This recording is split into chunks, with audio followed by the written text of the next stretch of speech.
Converted man here. Hi. What's going on? I'm the converted man. But you knew that already, hopefully. And so I found a video, but I'm not going to respond to the video. But he linked to a pamphlet, and I'm going to read through that pamphlet and respond to the pamphlet. So why not respond to this video? Well, this is the video that the guy... well, no, that's not it. That's the pamphlet. See, I'm already, it's great already. I'm doing great. This gentleman posted a video. He basically just references the pamphlet as his evidence. So it doesn't really make a lot of sense to respond to that video. And I don't know, I just felt a little bit morally conflicted. You know, I don't think the age should matter when responding to people, but like he just seems like a sweet old man, and I just felt like it would be wrong to crush him with logic, so I'm not going to do that. Anyways, well, I guess indirectly, because I'm going after the pamphlet that he references. This is part 1. I don't know how many parts it's going to be. So strap in and here we go.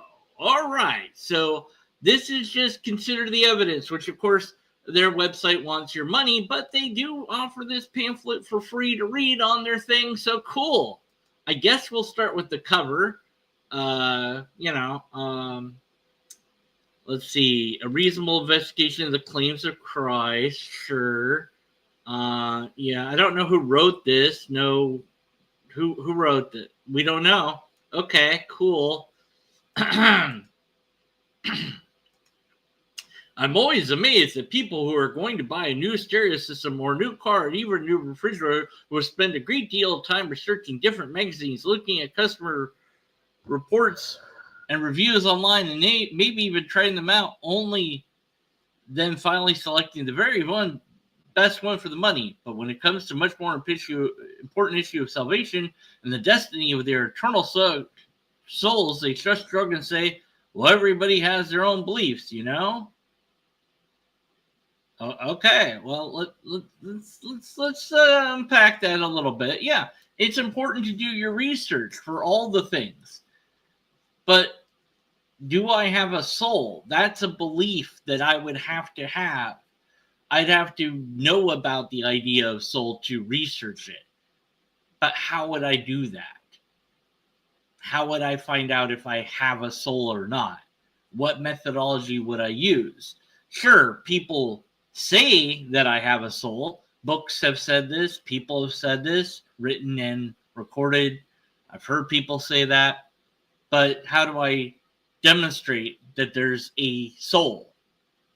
If there's no way to demonstrate it, is there a way to test it? If there's no way to test it, then how would I know it's a thing? People saying that it's a thing doesn't make it a thing.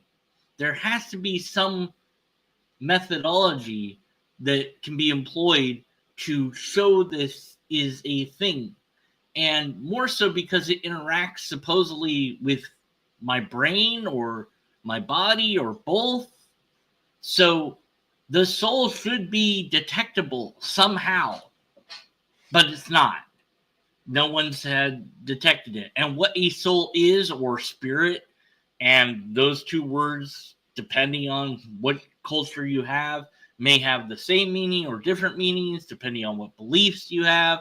So after some investigation of the fact that humans can't decide what soul or spirit is, what I find is not only can people not agree on it, but there's no way to verify that it is even a thing other than just an idea that people have come up with. So I have to conclude that it's just an idea. Unless I have empirical evidence, repeatable tests, or a valid and sound argument, I'm going to stay with the idea that it's an idea. I could be wrong, but I don't see any reason to think that I'm wrong. And that didn't take a lot of investigation to find out. There's not much more to do because there's not much any more to investigate on this. People have made claims about it. That's it. When I attended a university years ago, people would ask me, "So, you're a Christian? What university did you go to?" Oh, we're not. Okay. I wish I knew who it was that wrote this. I don't know who they are. All right. Yes. Your parents were Christian? Yes. Ah, that explains it. The pretend person that's not there says, "You're a Christian because your parents are Christians. If they were Hindus or Muslims or Buddhists, that's what you would be." Yeah, probably that is what you would be.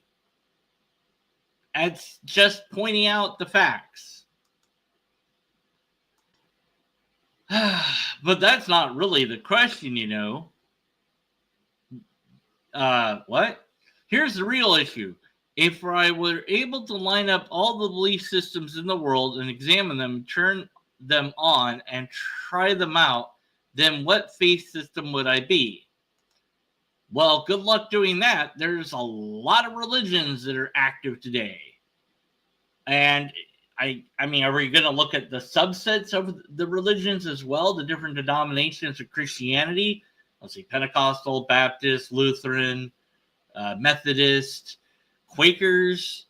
You know, what about Jehovah's Witnesses, Mormons? What about Scientology, Catholic?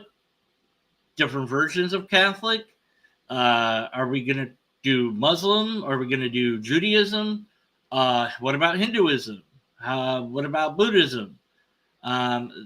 Those are just a few off the top of my head, and I'm sure there's subsets of those.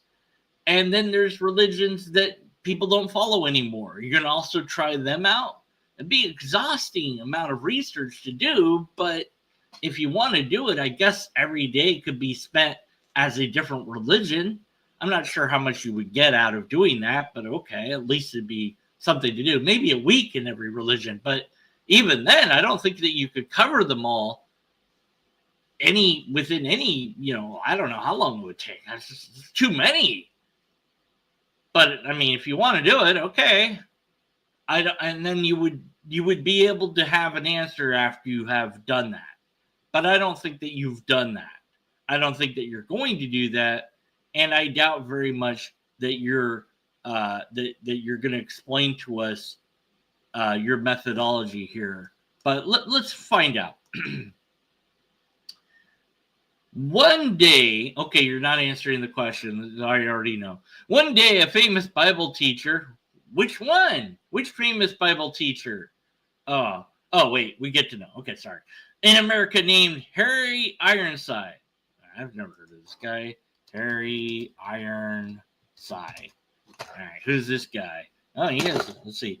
Harry Ironside was a Canadian-American Bible teacher, preacher, theologian, and pastor who pastored Moody Church. In Chicago from 1929 to 1948. Oh, no, the Moody's. Oh, good.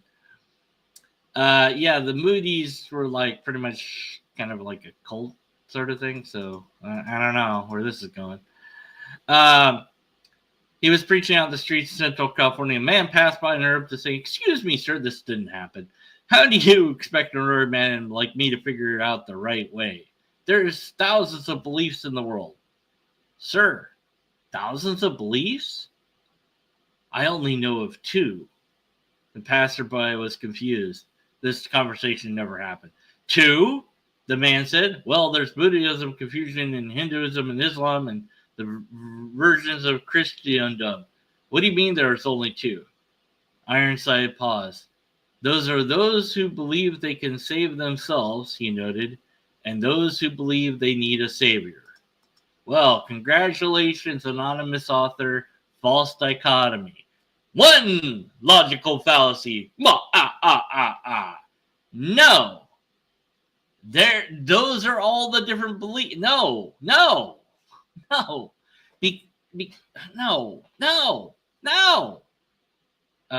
Man. All right. Think about it. Think about what? All of the other religions of the world basically tell you there's something you need to do to save yourself. Really? Demonstrate that by showing all the different religions and showing that they do that. Oh, no, you're not going to do that. Of course, why would you? Why would you prove that that's true? You could just say it's true. But the message of Christianity is actually unique, that it proclaims to people everywhere there's a Savior, and his name is Jesus. I've heard this claim made before that Christianity is unique in this. I don't buy it. There's other religions that say things like this, and definitely people that start cults will say that too. I'm the way to be saved. You know, I'm the way to God. Heck, I was talking about the Heaven's Gate. That dying is the way to salvation. Okay, you're doing that yourself, but you know, he's leading you to that. So you need somebody else to guide you. See? So it's not really just you. Technicalities. Anyways. We consider these important issues. There's those who quickly reject, say, well, I don't believe in God. Yeah, I mean, okay. Let's face it, there are many reasons that people give for rejecting belief in God. Maybe they experienced the loss of a loved one early in life, or they were disappointed and betrayed by a religious person, or maybe they somehow think that modern science has made the idea of God primitive or unnecessary. It's been my personal experience, which means nothing, and it's appeal to the minority of one, but I'm going to say it anyways. Every single atheist that I've encountered has, with the exception of maybe two that I can think of off the top of my head, have thought their way out of religion. They have found that there was no evidence for religion, or in the case of one, he just was always atheist, so he didn't have to deconvert. But every other person that I've talked to that's deconverted out of some religion did so because they didn't find the evidence to support it, and they found evidence against it. They all thought their way out of it. Nobody had these experiences, although maybe there are people that do. But yeah, it's anyways, whatever. Also, their lifestyle choices make the idea of ultimate authority and judge a bit uncomfortable. And so in many of the cases, it's just easier for them to say God doesn't exist. Well, there's no evidence that God exists. That's why I say I don't believe in God. And, well, for Yahweh, no, that thing doesn't exist. But that's like saying gravity doesn't exist. No, because gravity is an observable phenomenon. Gravity. God's not like that. The weight of evidence for invisible gravity is conclusive and convincing. Yeah, it's testable. Likewise, the weight of evidence of God for science, logic, and morality is beyond overwhelming. This is great. This is gonna be crap, isn't it? It's because of this evidence, the vast majority. Just tell me what it is. Just cut through all the bullshit. Just tell me what it is, okay? Enough of the sales pitch. Just okay. Science points to God. Here we go. Place your bets. Kalam cosmological argument, or just some other cosmological argument.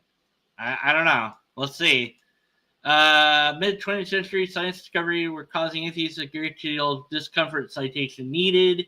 This is just asserted. No, that it was an undeniable observation. Mathematical evidence demonstrated the universe is not eternal, but rather was beginning moment in the past. Kind of. That's not what the Big Bang suggests. Though the phrase was meant to poke fun at the discovery, soon be people calling the creation event the Big Bang. It's not a creation event. It's a singularity that's expanding, and you're not even telling us who the person was that called it a Big Bang. So I whatever. Anyways, interesting. It was the atheistic scientists who initially rejected the Big Bang because it sounded exactly like biblical creation. Citation needed. They just say this stuff. They never show any proof that any scientist actually rejected it for those reasons. They always just say it. Prove that that's true. Who? Name them. Show me when they did this. First few verses of the Bible, we read God who exists outside space-time, nowhere, no when. I don't know how you get that from Genesis, but whatever. creating material universe out of nothing. Okay, so God can make stuff out of nothing, which is exactly what the data from a variety of sources confirms. Wrong. It's not. The Big Bang cosmology shows that it came from a singularity. That's not nothing.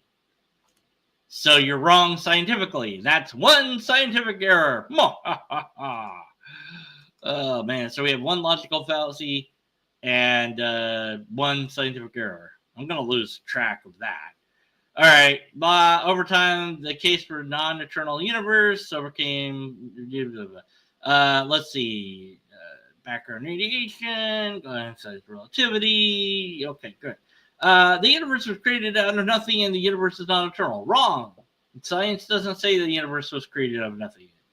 We can't. It was a singularity. We can't go before the singularity.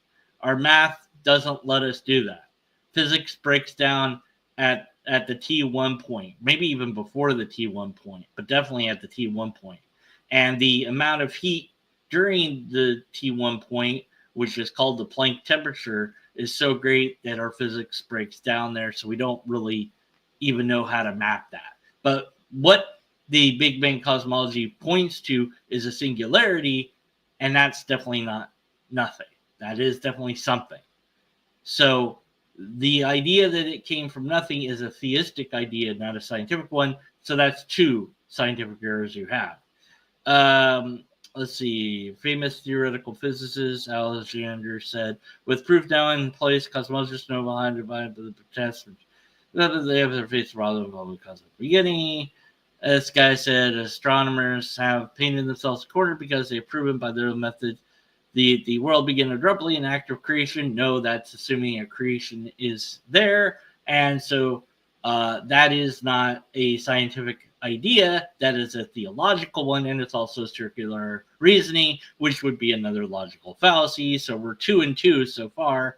That there are supernatural forces at work now. Supernatural, definitely not a science thing. That's 3 science errors and 2 logical errors.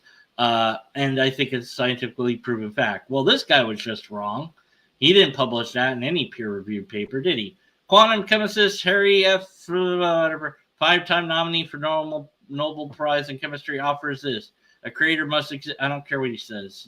Is it science? No, he's just saying this stuff, right? The Big Bang ripples and subsequent scientific findings are clearly pointing to an exo creation consistent with the first 3 verses of the book of Genesis. Okay, who's Henry F. Whatever. Henry N-E-R-I, what's his name? F. S-C, what? H-A-F-E-R the third. All right, here we go. Let's see. Let's see. Let's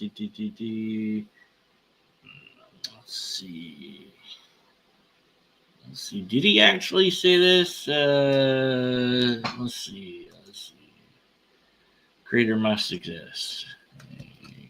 Creator must exist. Did he put that in peer review or?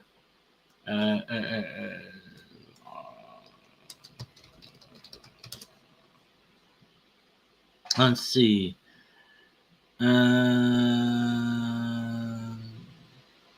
So it seems like he's on a Christian faculty, so he's a Christian. So this is a point of theism, not a point of science. So I've lost track of how many scientific errors now. 4 at least. I don't know. Cosmologists continue to study the universe. Points to the existence of a super intellect who created the cosmos. No, it doesn't. That's just not true. So that's 6. Rather than finding chaos and blind chance, they discovered a universe discovered by constraints with physics and chemistry. Kind of. I would say this is a half-truth.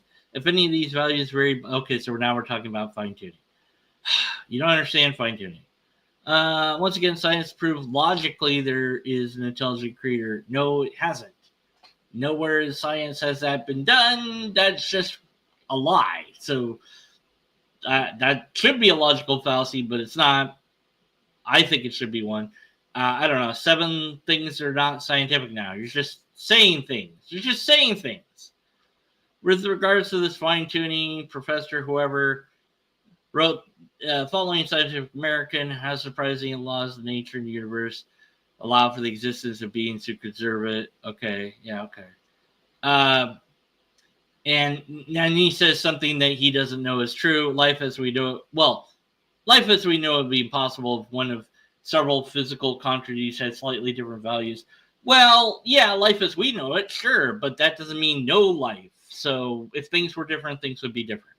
With physics and chemistry concluded, pointed to intelligent creator, false. That's not a thing that they did. Otherwise, you would say what peer-reviewed published paper has said that, but that's just not true. It's only a matter of time before molecular biology would yield some mountain of evidence for God and DNA. Okay, so great. DNA proves God somehow. In the decades following analysis of the unimaginably complex information storage system, you got what information is wrong. Oh, another scientific error. I don't know. Is that 9 now or 8? I don't know. It's whatever. It's real that physical life cannot be the result of random chance. Wrong! It is the result of random chance and natural selection. And life requires thousands, highly complex. And the mathematical is just one of these is 0. Well, yes, but nobody says it's by chance alone. And abiogenesis is understood to some degree in RNA form first. So you guys are just wrong on science again. So that's like, what, 9 things you got wrong about science? One researcher who's unnamed put it this way: the amount of time it would take to form an average function protein by chance, which nobody says, so you're just misrepresenting science still. So that's like 10 science things you've gotten wrong. Would take a lot of time. It doesn't matter because none of this matters. And that's just, it's a bunch of bullshit. I don't know. Do I count this again as another inaccurate thing about science, or is it the same one? I don't know. I'm adding 11. Screw it. I don't care. Obviously, this proves absolutely impossible to explain functional proteins by natural processes. Wrong. It is possible to explain them by natural processes. You're just not including the actual science. You're ignoring the actual science and just saying things without any citations at all and leaving out all the studies that have been done to explain this. So you're just lying. So I don't know, 12 science wrong? Even if it's just one functional protein somehow formed, life requires thousands of these. I mean, depends what you mean by life. I don't know. Each is very different and each is highly complex. I don't know.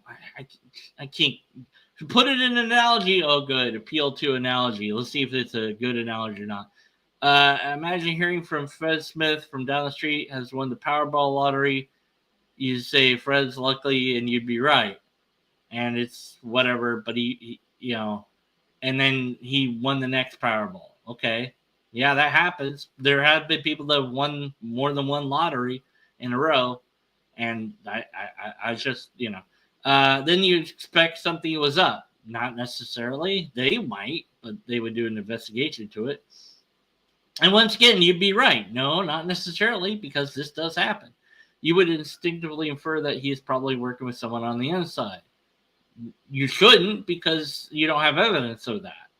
Odds seem too great, but they'll do their own investigation, and either he cheated or he didn't. And if he didn't, well, then your assumption that he did is wrong. What if Fred won 3 weeks in a row? Okay, it'd be a very small prize offering by then, unless he's playing in different states or something. But yeah, he could be. Yeah, sure, somebody could do that. And then you think that they were rigging the system. Only if you're bad at logic would you think that they're rigging the system. Again, it would have required investigation to know. And they would do that investigation, I'm sure. The only way these kinds of chance to find odds can be overcome for intelligent agent. No, these things can happen. It's just they're very rare. So you're just lying. So I don't even know what to call that. When you just lie about stuff, like it should be called outright lie. It should be a logical fallacy. Oh well. But now it's just trying to imagine this Fred Smith wins the next 1,000 Powerballs. Yeah, now something's going on for sure. I think before that he won the 4th or 5th one, if they haven't found that he's doing something by now, they're probably going to not let him play anymore. And you'd say impossible. Well, no, because the scenario's not real, and I wouldn't. I'd just be like, dude, why are you still playing the lotto? Do other things, like figure out a cure for some disease, and you'll just be right on accident or something. Maybe he's from the future. I don't know. Odds of one functional protein forming by chance is like Fred Smith winning the Powerball lottery over and over and over again. No, it's not. You're lying. Stop lying about science. That's like 12 things now. It can't happen by chance in natural chemical properties. It does happen by chance in natural selection, which you're deliberately leaving out, you lying assholes. The non-Christian scientist Paul Davies admitted, we now know that the secret of life lies not with the chemical ingredients, but with the logical structure and organizational arrangement of the molecules. Like a supercomputer, life is an information processing system. It's the software living cell that's the real mystery, not the hardware. He then posed a question that has never been answered by the scientific discovery. How did this stupid atom spontaneously write their own software? No, it has been answered. Again, abiogenesis is a field of science, and there's much known about it. So you're just wrong about that. So I don't know what. 13, 14, I don't know how many wrong. I've lost track. I have. I'm giving up. I'm giving up on trying to keep track. I don't know. How many logical fallacies? Man, I'm sure I've skipped a few of those. There was at least 3. I don't know, maybe 4. Anyways, so people will say that they have an answer by just saying that aliens. Yeah, maybe. You need a super intellect that's creating the complex aliens. No, you don't. But again, how complicated is God? What made God? So if you have an entity that doesn't need to be made, then the aliens don't need to be made. And the aliens just replace God. After considering these vastly different yet converging lines of evidence, none of them are evidence because you're wrong about all this. Cambridge University astrophysicist mathematician Sir Fred Hoyle said, whatever, I don't know who he is or why I should care. Common sense interpretation of the facts is he another Christian? Probably. Super intellect is monkeyed with physics, and he didn't write this in any peer-reviewed paper. He just said it, so I don't care. Logic points to God. Oh my God. This is going to irritate me. This is it. This is where I lose my mind. This is it. Okay. This is the part where I'm going to lose my mind. I know I am. Because they're not going to do logic. And this is it. This is the part where I lose my mind now. Intelligent design is creationism. It's poopy. Yes, I agree, Thomas Rutledge. It is. And I hate this. I hate this pamphlet. And I wish I knew who wrote it so I could hate them too. Oh, well. Logic points to God. This is going to be stupid. Here we go. I don't even see a syllogism. It's pissing me off already. Vast majority of people look at the incredible order and beauty of the universe and realize that logically someone had to intentionally create all of this.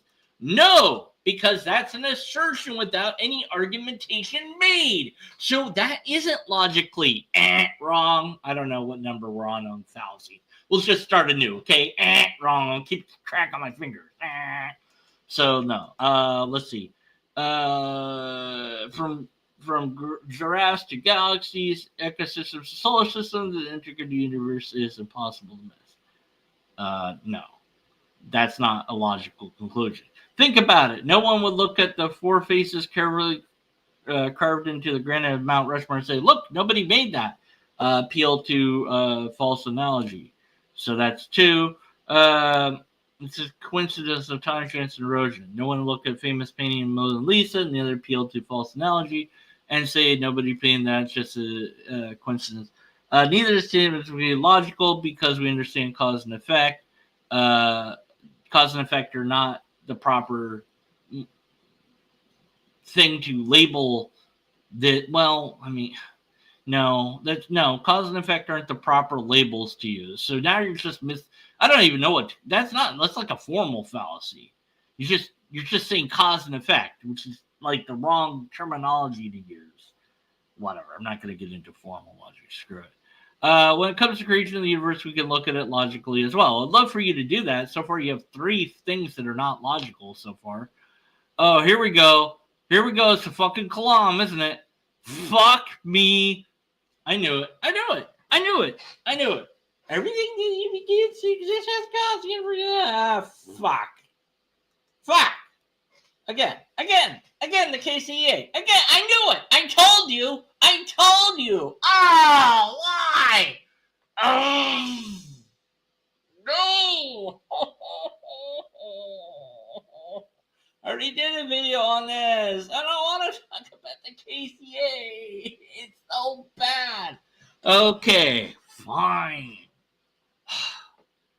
Okay, so it has scientific errors as well as logical errors, including but not limited to vague language, special pleading, parts of the whole, compositional fallacy is what that one is. Compositional fallacy, it's just not right on science. Einstein would have to be wrong because of different theories of time that you're dealing with the Kalam.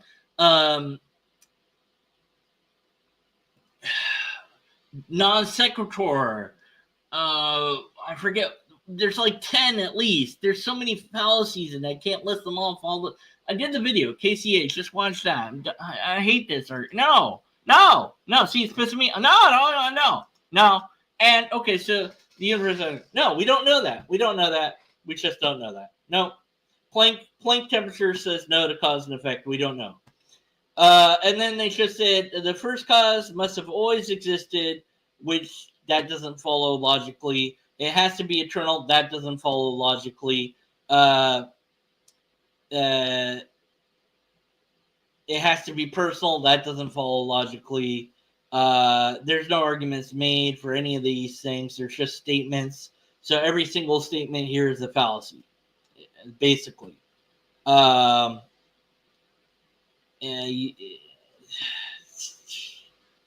It's just no. First cause must be personal because the universe contains personal beings. That's another compositional fallacy. Impersonal universe cannot give rise to intelligent personal beings. That's just a bald assertion. Violate the basic tenets of law of cause and effect. That's an inappropriate use of law of cause and effect, which we don't know extends backwards. But yes, impersonal universe can indeed and did indeed produce us. So yeah, you're just wrong. Let's see. So putting this together from science and logic, which you didn't use not even once, whatever led the creation of the universe had to be eternal, full, powerful, intelligent, and personal. Wrong. And then they say that's God. Okay. Well, that's just another bald assertion you've made. And I hate it. Oh, that was it. That's their argument. That's their logic. Okay, great. The Kalam followed by more stuff that's not logical. Great. Wonderful. So, like, I don't know, 10, 20 fallacies in a row? That's your logic? God damn, these people are stupid. Don't they have anything original? Anything at all. It's just, so this pamphlet that this older gentleman thinks that is proof of God, he just doesn't know science. He doesn't understand logic. And it seems good enough to him. And that's the problem is, I don't know, education, I guess? I don't know. Oh, we're not done. I don't wanna keep going. Morality points to God. No, it doesn't. I'm gonna read this and then I'm gonna be done. Guilt is a multi-billion-dollar business. Well, that's kind of true. You guys should know you're running a guilt scheme right now. Offices of psychiatrists and counselors worldwide are filled with people struggling to deal with the consequences of their own bad decisions. No, because a lot of those people are dealing with things that they had no choice in, like chemical imbalances and people abusing them, you assholes. Jeez. Now you're just saying things that aren't true about mental health. Likewise, jails and prisoners are packed with criminals. Why? Because people break laws. It's about the existence of right and wrong. No. Since the dawn of human history, we've been aware of a set of moral obligations. A set of actions should be done or not done. No, I don't I don't know that we were aware of it. We were very small tribes in the very beginning, and we fought each other a lot. We killed off the chrono, you know, guys mostly, but we also interbred with them. But we beat them, so I don't know. This moral law is universally understood. No, it's not, because different morals exist in different places. How could this non-material set of rules be explained by mere chemistry or biology? It's not non-material. That's the wrong terminology. Again, nitrogen and oxygen amino acids do not care about stealing or lying or rape. Well, that's true, but also it's a category error. It's obvious that objective morality cannot be explained by changing winds of societal pressure. Well, maybe there is no objective morality then. Since basic moral rules have remained fairly consistent for thousands of years across all cultures, well, that's not true at all. That's just an outright lie. It cannot be a product of evolution. Actually, it is. It's just social evolution, not biological evolution. Because morality encourages good behavior, that has nothing to do with making us a species more biologically fit for survival in the long run. Wrong. Being a lot of morality is based on selfishness. Read The Selfish Gene. Yeah, that I'm done. That's page 12. We'll pick up at page 13, part 2. Yeah, they have nothing. Yeah. Why can't there be 2 first causes or 10? Yeah, well, yeah, because the cause would also have to be cause. If cause and effect keeps going, you can't have a terminus. They want to have special pleading without having special pleading. Say, well, there's a thing that starts everything else that itself is completely the opposite of everything else. It's not physical. It is eternal, but it can't be infinite. Whatever. It's all these things that they just assert without any argumentation, without any, it's the same old. They don't understand DNA. They don't understand abiogenesis. They don't get evolution right. They don't get morality right. They're just saying things, and when they do give citations, it's a pamphlet, true, but they could say when and where the person said it, so they're not really proper citations, and it's just bad. It's what you would expect from a pamphlet that you put down and the tracks. It's like one of those things. My word, the real way things work is so much more complicated than the simplistic looking that they're trying to do. And if there was a God, then it would be way more complicated than these things even try to get to, because this thing would break all the laws that we understand. That's first of all. That's a problem, but it would have to be somewhere. So it can't be outside space, because space is up, down, left, right, forward, back. This is 3D space. This is space. Where I am at, this is space. So if you have none of this, then you aren't. And time, you can't be outside of time, because then you couldn't do anything. There's no before, middle, after. And so they're just saying these things without understanding them. Now, maybe if you wanted to say atemporal, right, without time, well, what you want to say is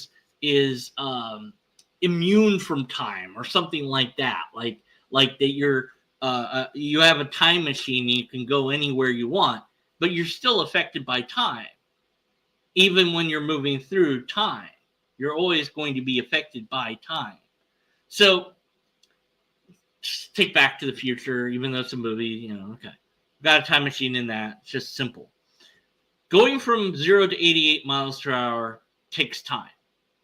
So whether it's Marty, the dog, or Doc Brown, whoever is in that time machine, is spending time to get to the point when the thing actually will travel through time.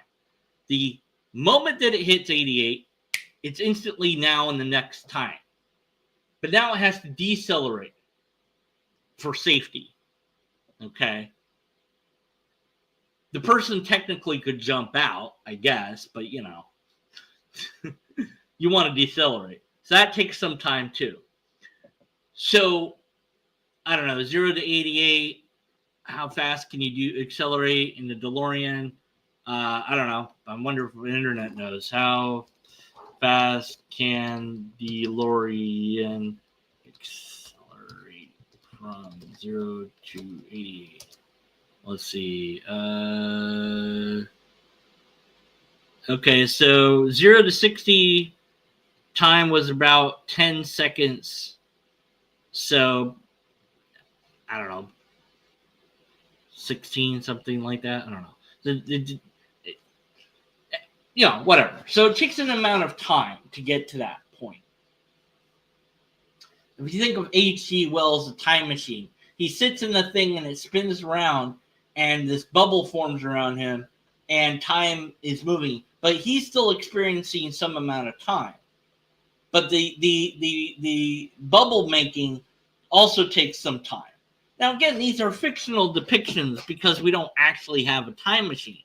But the point is, even if you're instantly traveling from one place in time to a next, you're still in time. You're still moving in time. You can't not be moving in time. Because if you froze yourself in time, nothing would happen. You wouldn't be. You would just stop. And lots of shows have played with this. What was that weird series? I can't remember its name, but they stop time except for these two kids, and they basically have sex everywhere in town, and they eat whatever. I don't know how they're able to interact with things because there has to be magical exceptions so that they can interact with stuff around them, and air isn't frozen in time. So there has to be some rules that we don't know of are in place to keep them alive. Because if you truly froze time, you would just suffocate and you wouldn't be able to move. Because you'd be like, you'd be like, okay, but there's all this damn air in my way. I can't move. Or it'd be like swimming through molasses or something. It'd be very difficult. So you have to create a pocket of air for yourself and a way to renew the air. So, yeah. But at any rate, you'd still be going through time. So God has to be in time to some degree. God also would have to have some sort of energy source. So either it has to eat or it breaks the laws that we know in our universe and has an infinite power source. Has a perpetual motion machine. I don't know why it didn't give us that, but it would have to have one. How powerful would it have to be? I don't know. Maybe not very, because the singularity was like really small. So maybe you don't have to be very powerful to, go bing, I don't know. But it can happen on its own. And there's no reason to think there is this intelligent thing, because it would have to have a brain of some sort to be able to think. So you're talking about a creature that is very much like a human, and that gives away the game, because God is just a big human. That's what God is, but just with superpowers tacked onto it.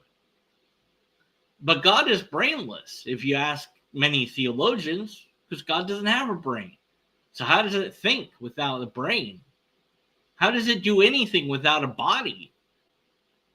So no, God wouldn't be anything like what the theist thinks about it, at least the Christian theology, if there was really a God, which there's no evidence for it. So, last time I did my little sermon, you guys may have watched that, where I said, maybe one day we will become the gods. We humans could advance so far in technology, we could make our own universe. And having done everything else, we're so bored that we make creatures to watch so we can bet on who's gonna, what's gonna happen to them, and just watch them like the Olympian gods did, because we're so bored. Why not?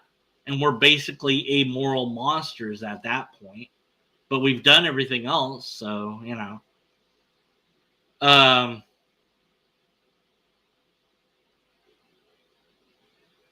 yeah, there was no logic there. There was definitely no science there. But people are convinced by these things. Lack of education, and probably because they already are biased towards belief in God. Because they already believe in a God. They already believe in a particular type of God. And if it was more than just an idea, we would have a better argument for it, I would think. We'd have at least, we should have a sound argument for it. But we don't, so far that I've seen. Definitely not here. No empirical evidence, no repeatable test, no valid and sound argument, and a lot of pseudoscience in this pamphlet, and that's it. Just be skeptical of it, and this pamphlet's not. Just throw it away if you find it. I guess I'll read more from it. If anyone has any information about who wrote this or where it's from, let me know. Maybe I'll investigate more later before I do next part 2. But if you find out for me, that'll save me some time. That's all for now. And, I'll talk to you guys, girls, robots, and whatever you might be later, whenever that is. I don't know. Tomorrow, later today. I have no idea. I don't have a schedule. By the way, I need to make an ad for my book that I just put out that's called, and I actually came up with the short title this time, Logic and Morals. Real short title. And it's a short book. So, it's on Amazon, and it's only $8. I don't even know how much of that I get. I'm not doing it to get money per se, but I figure that if I charge it money, then there's like a psychological effect that it seems like it's worth something if you buy it, It's like if I give it away and then ask you to donate to me, like maybe you might give me more, but maybe you wouldn't feel like it's worth something because I didn't charge for it, I don't know what I'm doing. Anyways, whatever. It's a book. I wrote it. It's on Amazon. Go buy it. I don't know. I'll have a better ad for it once I have it in my hand. By better, I mean it will be completely insane of an ad, but it was going to be an ad. This isn't an ad. What I'm doing now is not an ad. It is an ad, though, but it's also not an ad. This is the point where I hit the button because I'm starting to completely... I don't even know anymore. I need to link you to the book, though, just because I mentioned it. And now I have to find my own book on, oh, my God, I can't. God, where's my book? God, between an infinite hope. Come on. Just, there we go. Thank you, Amazon. God damn. Here, you know what? Here's this book. And then Captain Desk reviewed this book with me on his channel. This is great. Wow. And here's my fake pen name, Dan Green. And then here's my other book, Lightbringer. That's a fictional book about Satan, what really happened. It tells the Bible events as they really happened. Anyways, and then this is Logic and Morals. Isn't that cool? Yay!